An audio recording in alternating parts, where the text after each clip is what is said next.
Ya tenemos en nuestro estudio al señor Juan Sheput Moore. Él es ingeniero industrial de profesión, ex ministro de Trabajo en 2 ocasiones en el gobierno de Alejandro Toledo y brevemente en el gobierno del señor o en el gabinete del señor Antero Flores Arauz. También es ex congresista de la República, catedrático universitario y candidato al Senado en este momento con el número 4 por el partido País para Todos, que lleva como candidato presidencial el señor que se desempeñaba bajo el rol de comediante, de actor de televisión, el señor Carlos Álvarez. Señor Juan Sheput, ¿cómo está usted? Buenas tardes. Buenas Un placer, tardes, un Uriel. gusto conocerlo. De igual forma. Bueno, dígame, ¿qué está pasando en este momento? ¿Hay una campaña de desprestigio para traerse abajo al señor Carlos Álvarez? ¿Cómo lo ve usted? ¿Cómo lo percibe? En todo caso fue un hipo, ¿no? Un hipo como consecuencia ¿Un del intento hipo, fallido? hipo.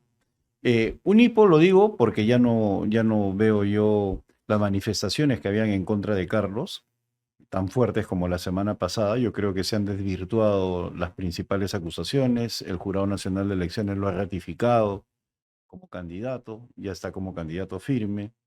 Y por otro lado, lo que se planteaba respecto a algún tipo de salida íntima, ¿no? En relación a su vida privada, también ha Ya. quedado alejada de cualquier tipo de discusión pública, ¿no? Entonces, por eso lo considero como un hipo, porque no ha tenido sostenibilidad.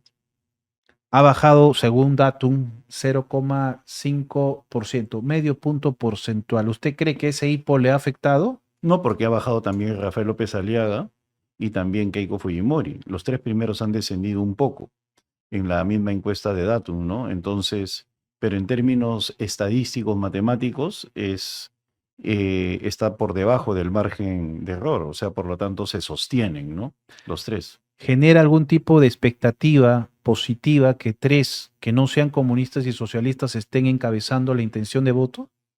Evidentemente, pero creo Sí, que los ¿no? tres, los tres están mal desde el punto de vista de que están dejando que la izquierda se apropie de la discusión del De la predominio verdadera moral, discusión. del predominio moral. O sea, mira, Cuéntenos. yo acabo de estar en provincias donde la gente pide la salida de Jari en Huánuco, Caramba. ¿ya? Porque se dan cuenta de que es un sinvergüenza.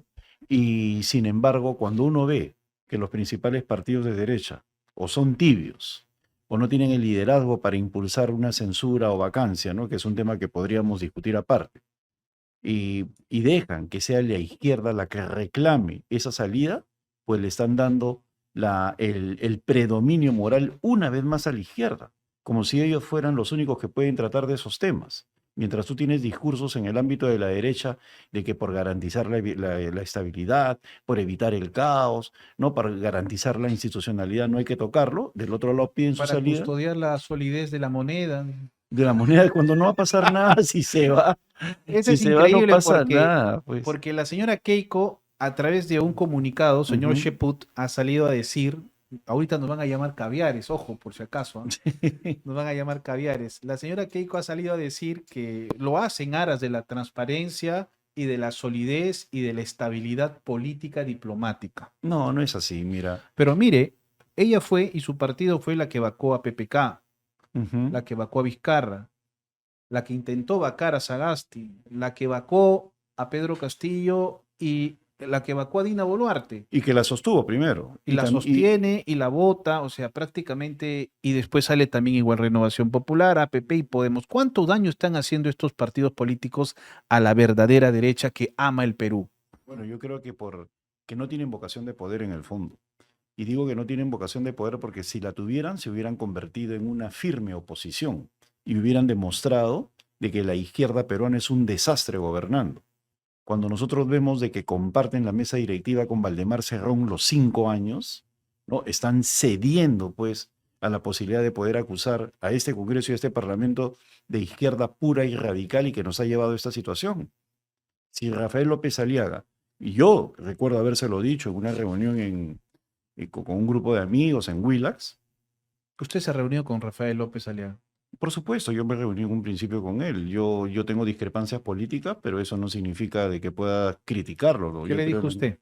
Bueno, en esa época le dije que no bajara de liga, que bajar, que ser candidato a la alcaldía de Lima era bajar de las ligas mayores, que es la presidencia, a ligas menores, ¿no? Y bueno, él ya tenía tomada una decisión, prefirió ser un funcionario más, un funcionario municipal, un alcalde que no tiene el peso político de un ex candidato presidencial, y por eso señalo, si él o el fujimorismo o cualquiera de los que fueron candidatos presidenciales se hubieran dedicado a ser opositores firmes, hoy estarían liderando las encuestas con 25, 30, 40%, pero sobre todo le habrían hecho un gran favor al país demostrando el desastre que es la izquierda en el gobierno, porque Dina Boluarte es de izquierda, pero sin embargo todo el Perú piensa que es de derecha. Usted tiene experiencia, trayectoria política, fue ministro de Toledo, trabajó en las bases de Perú Posible.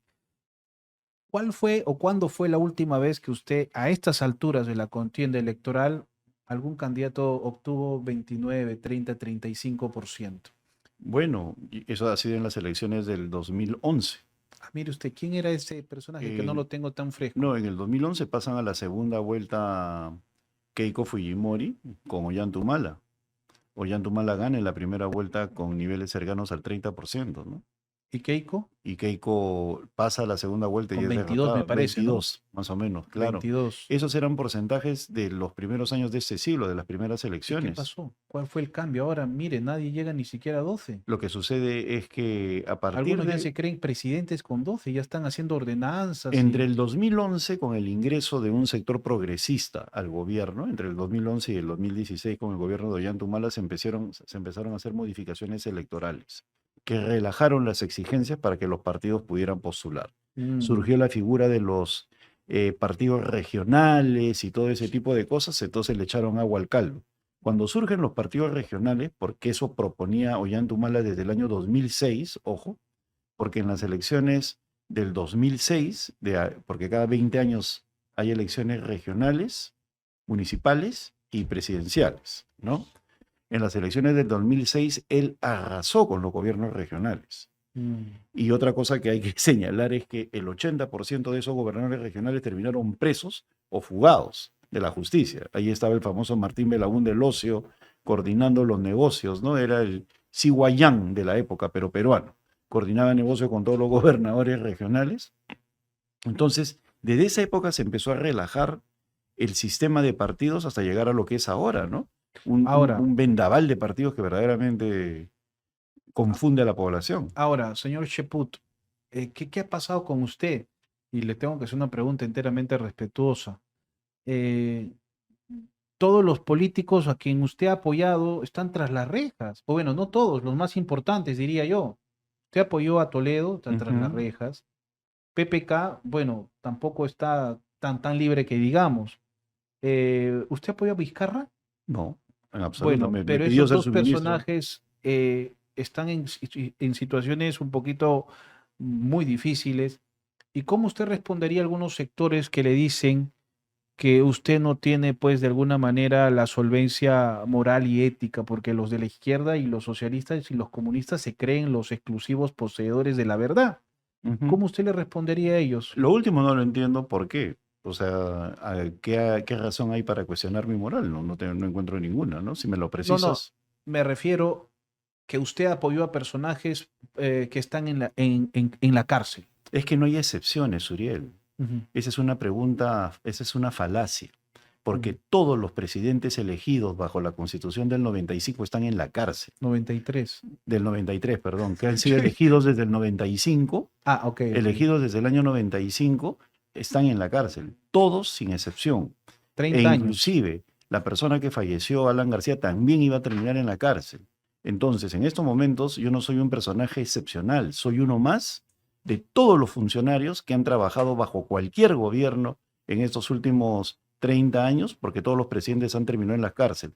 Mencióname un solo personaje y te diré con qué presidente trabajó y dónde terminó en la cárcel. Entonces, esas son preguntas que generan confusiones, pero que en la práctica demuestran de que la situación está enferma, de que el Perú está enfermo y merece cambios en el formato político. Y yo, por si acaso, yo no me amilano, ¿ah? O sea, yo a mí no me hacen ni cosquillas los comentarios en Twitter. Yo soy político puro y desde ese sentido acepto la crítica sin ningún problema, ¿no? Claro, porque usted fue el primer político que de alguna manera, se podría decir, sacó cara por Toledo cuando fue extraditado, ¿no? ¿O Bueno, no? y nunca, y lo sigo visitando, y aún más, así como lo hice con él,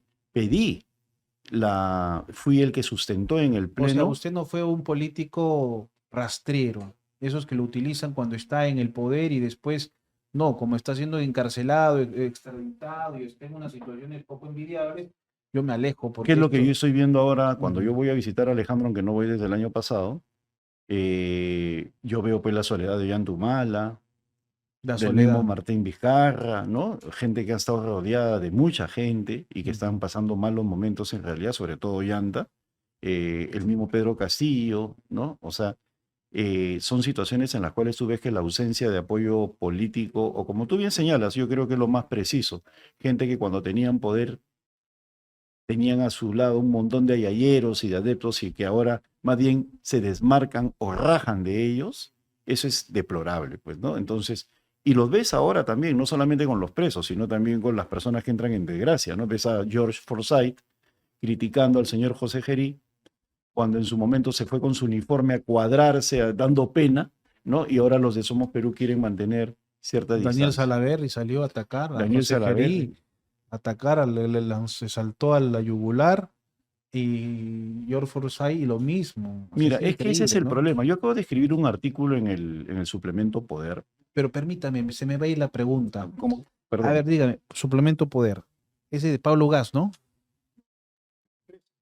Ah, bueno. Contrapoder, perdón. Ah, ok, ok. La Contrapoder. revista Poder y el suplemento Poder es de Pablo Contrapoder. Gas, de la mula. Yo decía, no, y No, este señor ya se contrapoder, callarizó ya. contrapoder. Y sabía que Pero, existía ese otro. pero bueno, ¿por qué a Alejandro Toledo no lo permitieron ser colaborador eficaz, señor Juan Sheput? Ah, bueno, esos aspectos no los conozco. Pero no le Me dijo en sus encantaría. visitas. No, no, no, no tratamos esos temas. Y la Pero verdad es él que, pidió, suplicó, yo quiero ser colaborador bueno, eso es un eficaz. aspecto que corresponde a su abogado. No te olvides que él recién está bajo prisión acá en el Perú hace 2 años. Ujú, A raíz de eso es que yo he empezado a visitarlo. No ujú. tengo yo ningún juicio, por eso puedo hacerlo. Y desde ese punto de Como vista, amigo lo hace. por supuesto, es completamente humanitario. Y van muchas personas de Perú Ah, posibles, mire ¿no? usted. Pero Vladimir obviamente Mesa va. no, no va. Y él ha sido secretario juvenil. ¿Y por Yo qué no va? no sé, le voy a preguntar porque creo que cualquier tipo de visita sería importante, En ¿no? esas circunstancias, claro. Pero él es su líder político, ahora, de usted. Bueno, la verdad es que yo estoy acostumbrado como político que soy a bajar al llano y estar arriba y abajo sin ningún problema. No me hace absolutamente ninguna mella porque sé que el poder es pendular. Mira, y esa Claro. es una de las cosas que yo hablaba En el con Carlos, suplemento. no, con Carlos Ferrero hace años. Una vez estábamos en una reunión de base en Surco y los dos sentados, uno al lado del otro, en el llano. Y arriba estaban los dirigentes, ¿no? Y no nos hacía absolutamente ningún, a pesar de que nos invitaban a la mesa de honor, no queríamos ir porque no nos correspondían porque estábamos en condición de militantes. Ujú. Nos había tocado perder las elecciones internas y eran otros los que estaban en la dirigencia. Por eso es que yo puedo dejar de ser parlamentario y sigo haciendo política todos los días, en la formación de opinión, en la discusión, en la crítica, en la propuesta, ¿no? Pero sobre todo en la formación de opinión, que es el campo político por excelencia. Usted es Y un escudero profesional, ¿o no no? diría yo, mira, la palabra escudero, yo creo No, que pero está bien, ¿no? Es no, sí, legítimamente pero no aceptable. solamente me veo yo en el plano de la Y aunque del escudero, ¿no? Sino también en el plano de la propuesta. Mira, esa es otra de las cosas, un ¿no? escudero bien articulado, que conoce muy bien la política Es que y que no se intimida a los comentarios, ni a los hashtags, ni a los yo reportajes creo que es algo dominicales. noble, ¿no? Si tú has leído el Quijote es algo noble, aunque acá lamentablemente lo han distorsionado, ¿no? Yo creo que acá intentar colocar ese En la tipo de historia etiquetas, política, ¿quién era como usted? Que no le importaba la opinión del Marta resto, Chávez con Fujimori, pero no es tan articulada, ¿no? Jorge del Castillo Jorge el Castillo, Marta y Chávez, Mauricio Mulder con Alan García. Ahí tenemos Chávez ejemplos con claros. Fujimori, con Alberto Marta Fujimori. Chávez con Alberto Fujimori durante todo el tiempo. Y no solamente es una cuestión de articulación, sino también de lealtad, ¿no? O sea, yo creo que por Paco Belaúnde con su hermano Fernando, las famosas cartas que escribía defendiéndolo solitariamente cuando lo había abandonado casi toda Acción Popular durante el Velascato, ¿no? O sea, gente que sabe colocarse firme y enfrentar, ¿no? Y defender sus posiciones y no aceptar que impongan falsas razones, ¿no? Si Andrés Hurtado Chibolín hubiera sido su amigo, usted nunca le hubiera dado la espalda, como mucha gente sí le dio. Hay plano moral y ese no es un plano político, no hay punto de vista de comparación. Desde ningún punto de vista, yo tengo amigos a los cuales le he dado la espalda y amigos a los cuales les he dicho hasta acá llegó, ¿no? Desde la niñez, desde la juventud. Yo soy de un barrio un poco complejo, ¿no? Barrios altos, donde uno tiene que saber decir no y desde chiquillo, ¿no? Si no, no llegas a donde uno pretende llegar. Ahora, volviendo al tema de Carlos Álvarez, que está en el tercer lugar, me parece interesante. No se ha visto afectada su imagen política ni el crecimiento tampoco. Ha bajado un poquito, sí. Ahí dice menos 0,3 o menos 0,4. Pero A como te digo, comparación eso del estadísticamente pasado. no es considerado, Claro, dentro considerado del una... margen de error. Eh, a él dicen y señalan las campañas en redes y en televisión, aunque ya no ven mucha televisión, la verdad, que tiene sentencias, porque presumiblemente habría estado vinculado a la mafia fujimontesinista. Estoy repitiendo de manera quizás un poco práctica, pragmática, lo que se está diciendo en las redes, ¿no? Los Bueno, no candidatos todo lo que, presidenciales también dicen, ¿no? no todo lo que se dice en Belmont las al redes otro es día dijo cierto, que ¿no? este señor Carlos Álvarez tenía la vinculación con fujimoristas y cosas así. Pero bueno, explíquenos, ¿de qué sentencia se está hablando No eso? hay sentencias. Es que no hay sentencias. Están hablando del conjunto vacío. En primera instancia sí hubo una sentencia Pero como te digo, mira, condenatoria. voy a explicarlo nuevamente. Cuando sale una resolución y en la resolución dice anúlese todo lo actuado, incluyendo archivos, ¿no?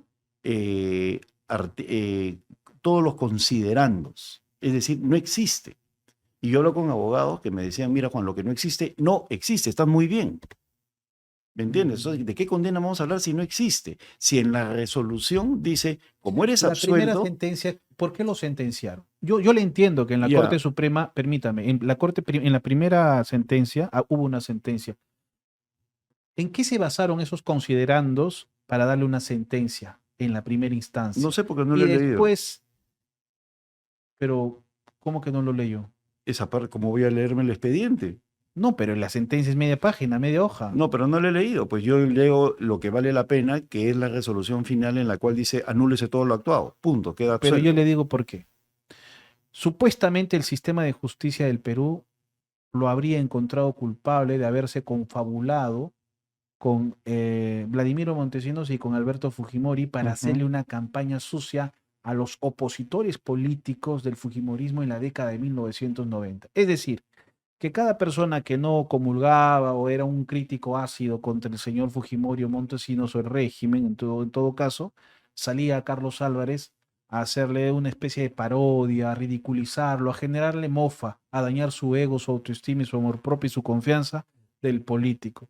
Y en muchas ocasiones el señor Carlos Álvarez sí hizo mofa de muchos políticos que a lo mejor se lo merecían, pero algunos no también. Entonces, por eso el sistema de justicia. Ahora, usted me dice que hay una resolución de Que la anula Corte. todo eso, que eso no, que no lo han considerado como un delito. Mira, Ex, ahora permíteme ok, responder. ok. Si por A o B razones tú eres acusado de agresión sexual y luego se demuestra que en el momento de la agresión tú no estabas en el país, que estabas fuera, Ya, ¿no? Que no había absolutamente nada, ya. y te absuelven, eso no significa de que la corte haya dicho, tú eres un agresor sexual, porque ya te absolvieron porque se dieron cuenta que era falso, porque ya se estudió los expedientes, porque ya se escuchó a los testigos, porque ya se averiguaron las situaciones y se dan cuenta de que en un contexto como ese no es un delito.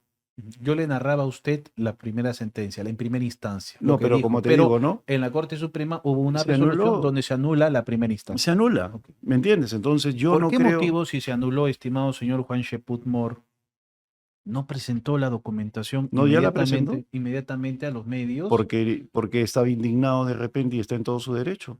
¿Tiene manejo emocional Carlos Sí, Álvarez o por pierde los supuesto. papeles? No, la indignación es un atributo, ¿ah? La gente que no se indigna más Natural, bien, ¿no? Es algo natural. yo creo que si una persona se indigna es porque casualmente tiene la razón de su parte. Así de simple. Los que no se indignan, los lagartos, son los cínicos, ¿no? O sea, es Los otra cosa. narcisistas, los sociópatas. Y sobre todo los lagartos, ¿no? Los Aníbal Lecter de la política, ¿no? Que no se le mueve el pulso ni nada, Son ¿no? más fríos que fríos. Entonces, pero dígame, pero sería bueno, ¿no? Que muestre la resolución, la media hojita Es que ya la siquiera, tiene el jurado, ya lo tienen todos.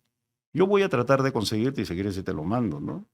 Y aún más creo que ya está en poder de muchos porque con periodistas. eso lo callas pues a todos, ¿no? Es que ya están callados. No, no existe debate. Tú lo has revivido. Estás haciendo arqueología política. No, No, pero tampoco, por favor, tampoco. Suriel, No si es este tema ya está arqueología. muerto, ya, o sea, pero me Usted gusta lo quiere hablar, ¿ah? matar, Pero usted me lo gusta quiere hablar, matar, que eso es pero otra me cosa. gusta hablar, o Pero sea, bueno, ahora, otro detallito que caramba, porque justo hablaba con el general Quiabra y con el señor Mesías Guevara. Mesías Guevara. ¿Cómo así se ha reducido el debate presidencial, ya no a propuestas, sino a la sexualidad o a la intimidad o a la vida privada de un candidato presidencial? Bueno, el mismo Roberto también han insinuado lo mismo, ¿no? Con bajeza. Así, ¿no? Claro, por supuesto, tú que eres una persona de redes, te va a ser fácil llegar a eso, ¿no? Le han hecho una pregunta directa en un programa político, ¿no? De Mónica Delta. En otro programa tengo entendido, No, pero en fue Juez de una... Mónica Delta, donde él no perdió los papeles, pero No, sí fue pero yo me enérgico. refiero a Roberto, ¿no? Que también ha sido víctima de eso. Roberto Quiabra. Quiabra, claro, y recientemente, ¿no? Donde él dice que él no va a responder eso, que no tiene por qué responderlo, y se lo hace Philip Butter, si no me equivoco, en uno de sus primeros programas, ¿no? Ujú. Y creo de que eso no tiene ningún tipo de sentido, ¿no? ¿Por qué? Porque como yo le explicaba al mismo Beto, persona a la cual aprecio y respeto por si acaso el periodismo, yo creo que todos dentro de sus estilos tienen derecho a criticar en las redes, como te digo, a mí no me afecta, yo nunca me peleo con un ¿Y periodista. Beto por qué se prendió de Carlos Álvarez? Es que está en su derecho. Mira, yo en ese sentido no lo voy a cuestionar a Ok, Beto. ok. Cualquier periodista, todo el mundo tiene el derecho a cuestionar y hacer las preguntas que crea conveniente y nosotros como políticos Pero él no da, tenemos que pues Carlos responder. Álvarez no da entrevista. No, él las da, pero cuando crea conveniente, esa es otra cosa. Uno decide.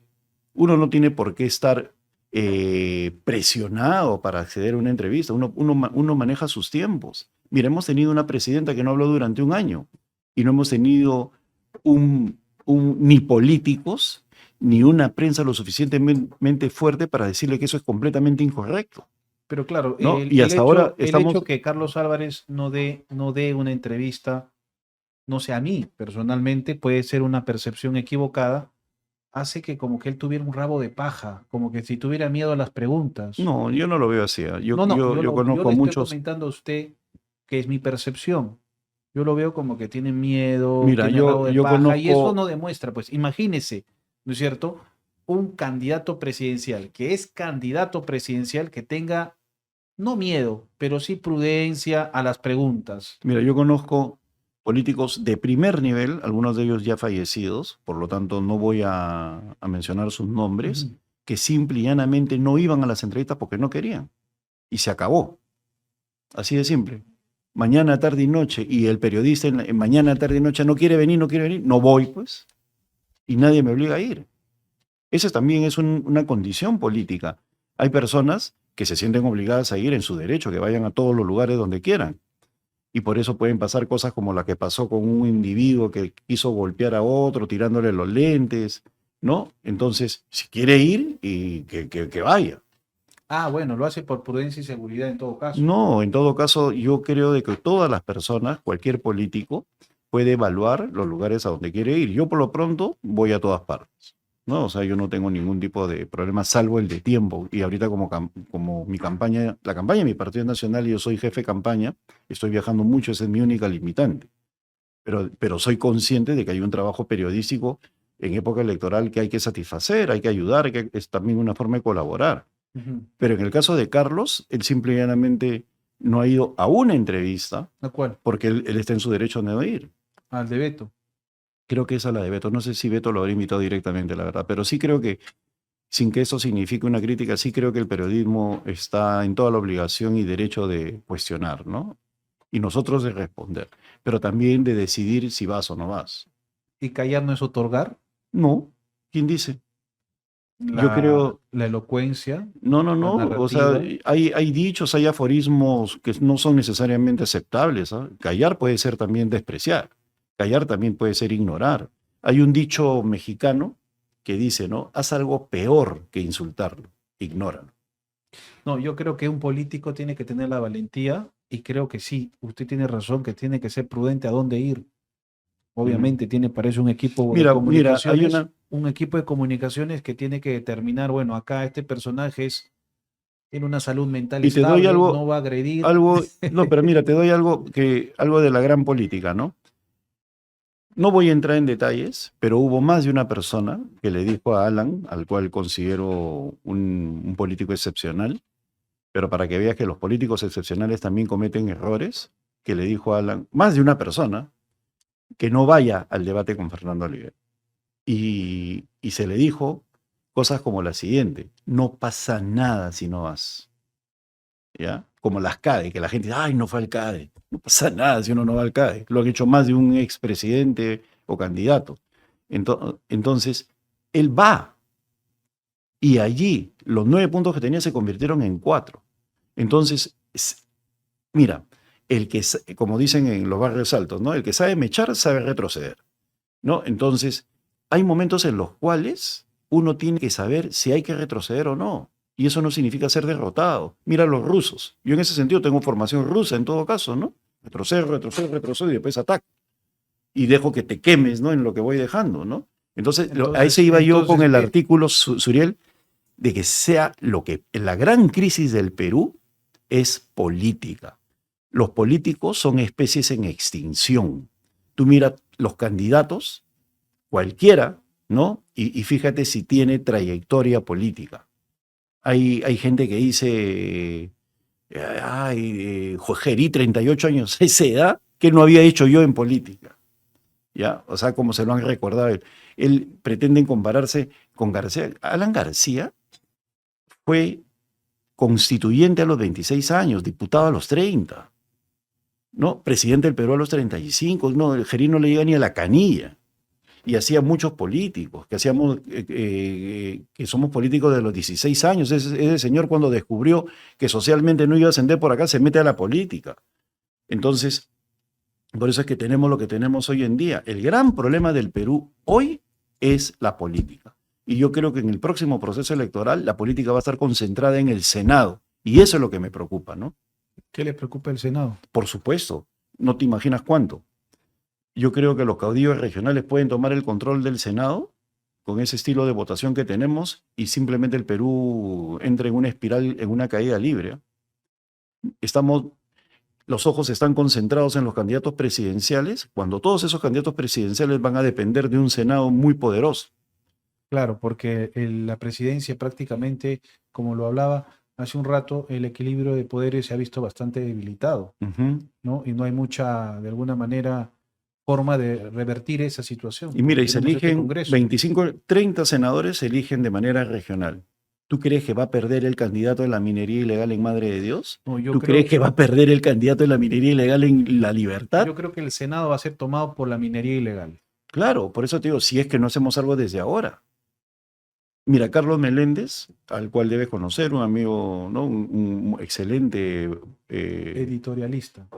Él es cronista, editorialista. Bueno, él es doctor en política. Yo lo veo mucho más que eso. Es un ensayista. Mira, yo lo he visto en acción. Más que Fernando Vivas.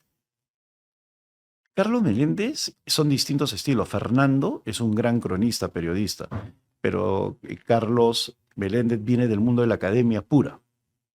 Ya, o sea, él es es postdoctorado en política. Enseña en Colombia, en Chile. Pero a mí ya no me sorprende mucho los postdoctorados. No, pero ya. ¿Por qué? Porque al final todos los presidentes que hemos tenido, caramba, es lo que señalo yo, ¿no? Todos los presidentes que hemos tenido PhD, ya, pero no, pero en este caso te hablo, no te hablo tras la reja por corruptos. Pero te hablo, son los periodistas, es lo que le contesté a Beto, y que está en las redes, se ha vuelto viral en varios lugares. Carlos Álvarez no tiene educación superior. Sí tiene, tengo entendido, pero no culminada. No, pero volviendo a ese tema, mira, Carlos habla en el último fin de semana en su artículo en El Comercio, partido sin plata. Y es verdad, yo que vengo en provincias, no te imaginas las opciones radicales, regionales, cómo han llenado todo de publicidad. Senadores. Senadores y candidatos presidenciales. No, pero el Mientras tú ves, candidato presidencial no creo, ¿no? Pero Vladimir no, Mesa, yo lo he visto, Vladimir Mesa me parece que sí es minero o no. no hay totalmente nada que ver. Ok, ok. Si estamos frugales, no hay dinero, No hay plata. no hay Van a plata. hacer cócteles. No, no necesitamos eso. Yo creo que hay otro tipo de actividades que se pueden hacer en esos días. Estoy pensando en algunas que podrían significar algo menos oprobioso que un cóctel, ¿no? Algo más sustantivo. Listo. Para irnos, señor Juan Sheput, ¿cuál es la propuesta del partido político que usted ahora está como jefe de campaña? La primera propuesta principal. Bueno, yo creo que la de la seguridad ciudadana ya es muy manida, Sí, sí, ¿no? bastante manoseado. Ya todo el mundo ya habla de eso. Yo creo que la que a mí más me gusta y la que voy a defender si es que la bancada de diputados lo plantea desde el Senado, es aquella que tiene que ver con una educación cercana a la cuna, ¿no? Que contemple una formación integral del ser humano, incluyendo los aspectos sanitarios y de desarrollo, ¿no? Que competen a un educando. La lucha contra la anemia, por ejemplo, acá no hablamos de ese tema, debería hablarse, Tuberculosis. pero sobre todo anemia, Suriel. Mira, en estos momentos hay niños, la anemia se ha disparado casi el 50%. ¿De qué nos vale tener un país joven si esos niños, cuando ingresen al colegio, no van a, por más que le den comida y todo ese tipo de cosas, ya su cerebro quedó muy pequeño Es como la para poder, poliomielitis, ¿no? Como la claro, o sea, poliomielitis que ya te no va, daña, la poliomielitis te daña el tema de y el estamos sistema del. condenando a toda una generación de jóvenes a que no puedan aprender. Y de eso nadie discute en el Perú. Ese tema a mí en lo personal me gusta mucho. La anemia y la tuberculosis también, ¿no? También, pero la tuberculosis, como decía Alfredo Bryce, comparándola con el cáncer, al menos, ¿no? Es hoy en día tratable, pero los daños son irreversibles en el caso de la anemia, ¿no? Bueno, señor Juan Sheputmore, le dejo la cámara, por favor, para que usted se pueda despedir del auditorio y también comentarle su mensaje. Bueno, ha sido un placer estar acá en compañía de Suriel Chacón. Ha sido una entrevista muy interesante y quisiera recordarles algo, ¿no? El próximo proceso electoral es muy, pero muy importante. Sea cual sea la opción que ustedes tomen, piensen en que de ese proceso electoral dependerá el futuro inmediato del Perú. Muchas gracias.